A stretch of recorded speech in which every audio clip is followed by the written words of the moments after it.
Hey there folks, Matt Easton here, Scholar Gladiatoria, and as many of you know, I buy and sell antique swords, Easton Antique Arms, link below, you know, even though a lot of the time I'm buying stuff to sell, or I'm buying stuff for stock, has to be said, sometimes things come to me that I bought to sell and I can't let them go because I am primarily a collector actually, and I'm not a full-time dealer.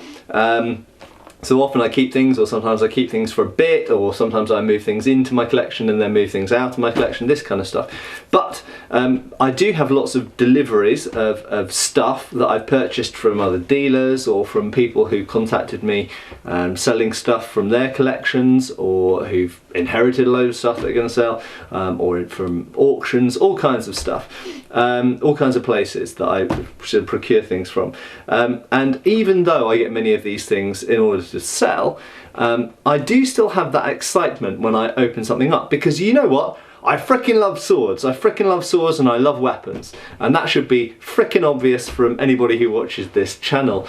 And you know, that's why I buy and sell swords, so that I can buy more swords. Yeah, so essentially I do still get excited when a box comes to me, even if I know what's in it and I know that probably everything in it I'm going to sell. I'm still excited because I get to handle stuff, I get to see stuff, I get to find out whether something's as good as it looked in a picture, or whether it's rubbish, or you know, so there's an element of gambling in there as well. I'm not a gambler really, but this is kind of calculated gambling, so I prefer that. But anyway, I thought I'd do an unboxing video with you, and because I've got an unusually large box. Oh, here we go, it's massive, okay? And it really big, goes from there all the way over there. And Christ, it's quite heavy. I can't actually remember how many objects are in this delivery. I think about 5. And I think it's mostly swords with a couple of other things in there as well. So let's open up the box and see what's inside, and I'll just blather away while I'm unboxing it. Obviously, if you think this is boring, then go away, but hopefully it'll be interesting, and I'll talk about stuff as I open it up. Just before I start opening stuff, I've just mentioned that I freaking hate the way that some things are packed. I hate the use of polystyrene. I hate those little kind of polystyrene popcorn things. Yeah, but I love bubble wrap. Cardboard's okay as well. So if you're ever sending me something, please don't use polystyrene. I freaking hate the stuff and it's really horrible to get rid of. Right, let's get opening this box. Already I'm facing some challenges with opening this thing. It's always difficult to work out where something is taped and where it's solid cardboard. I just mentioned, quite amusing, when I picked this up from the depot, the person said, "Is it a scarecrow inside?" And I laughed and left it at that. I thought about making jokes about dead bodies and all this other kind of stuff, and I thought, no, that's just going to get me flagged up as some weirdo or murderer or terrorist. I'm not going to do that. But anyway, it is quite an amusing shape of box, and let's see what's sticking out of this top middle bit. That's the bit I'm trying to open at the moment. Okay, I've finally managed to get in with my sharp knife, sharpened with a DC4, Falcon Even DC4. This is a cold steel thingamajig. T-light, is it? And right, so here's the first box. What might it be? Well, clearly it's not a sword. It's kind of, oh, interesting. They put a piece of wood over the top. That's always good. What might it be? Something kind of short sword or dagger sized, I think. Someone asked me incidentally the other day, were short swords really a thing? Well, yes, there are lots of types of short swords, but were they a thing in the medieval period? Yes, indeed. Basillards, Langmesser, ruggers, various types of short swords in the medieval period. They were generally easy carry, kind of everyday wear type weapons. But you also do find scaled down arming swords, which are sometimes referred to as riding swords in modern literature. I don't think historically. Right, bubble wrap. Good, we like bubble wrap. Oh, I think I know what this is, because there's a little bit pointing out there. Again, be very careful with sharp blades, kids. I very rarely, this is tempting fate, I very rarely cut myself these days, just because I spend so much time handling sharp things and opening things and packing things. I just get, you just get used to sharp objects, I guess, but some people I know are forever cutting their fingers open. But yeah, so Be careful with knives, obviously. I know you're not supposed to cut them towards you, blah blah blah, all that kind of stuff. That's whatever. Right.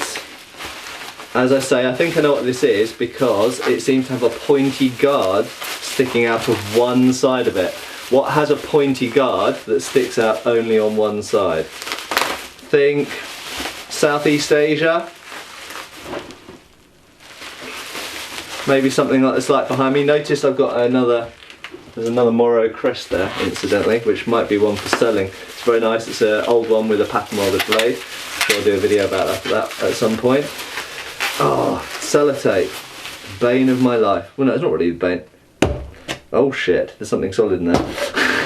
Right.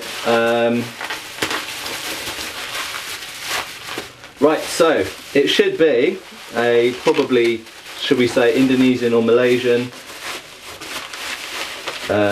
Chris, and it is, and it's coming out. Oh god, sorry guys, this is probably very boring for you to watch, but it's really wrapped up tight, so it's difficult to get out. Let's cut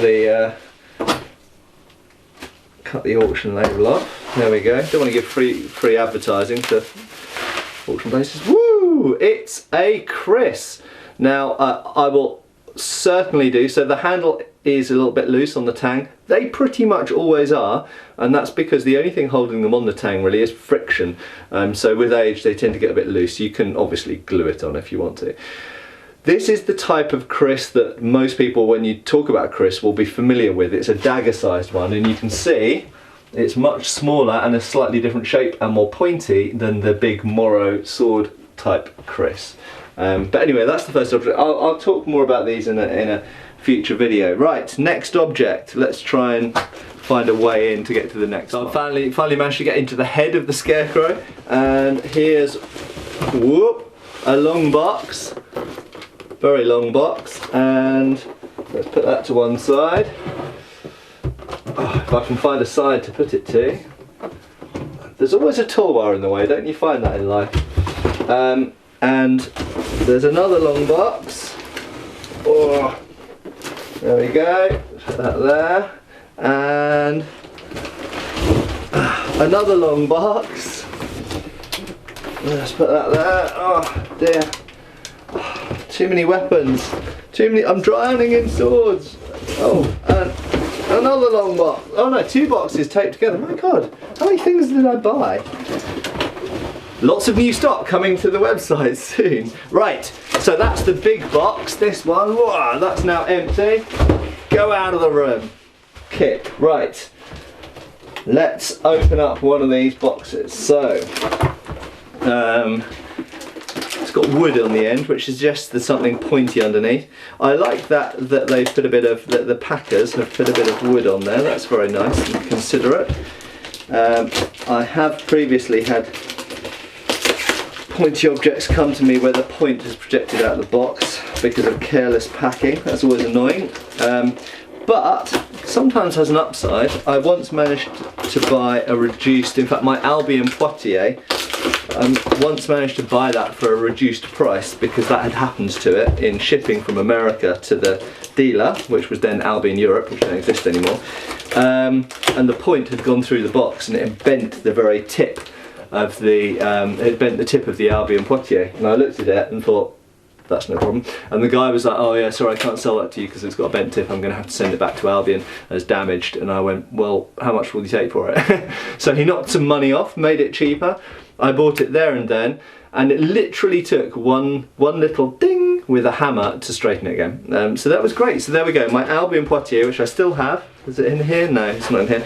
I still have, and I still use in videos, was essentially damaged seconds. Right, box.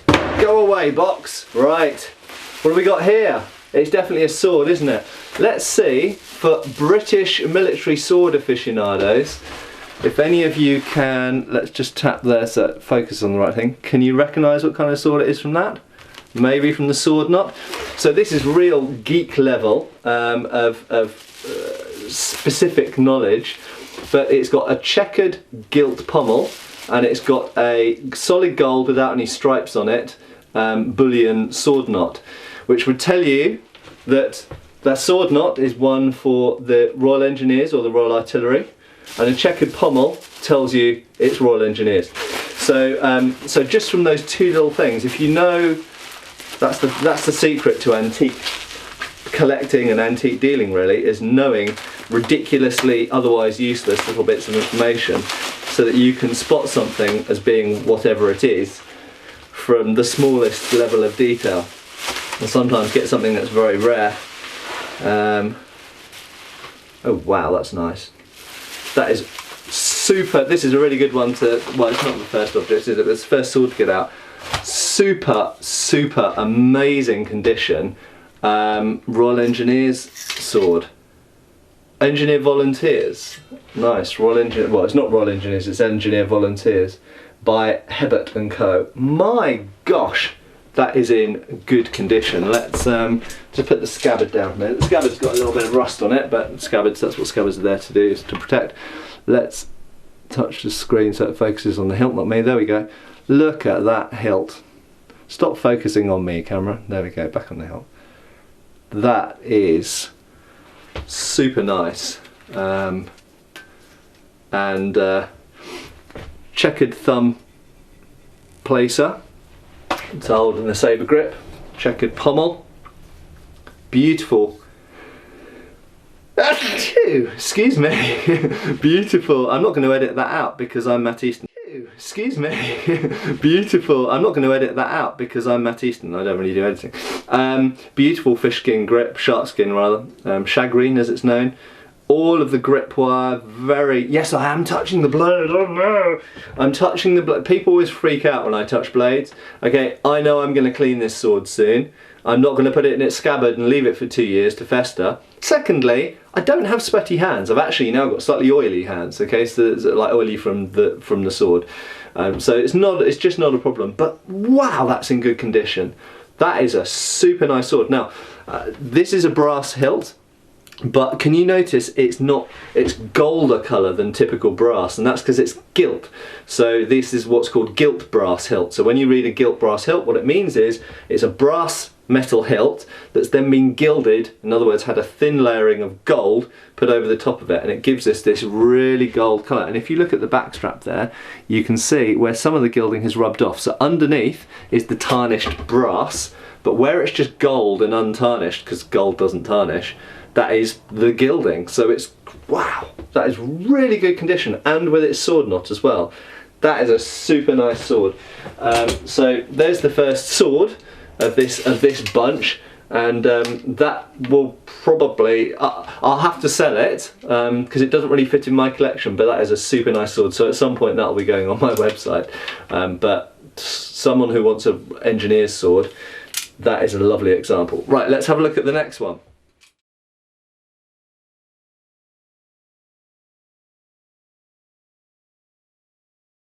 Thank you for watching. Please subscribe and feel free to follow us on Facebook.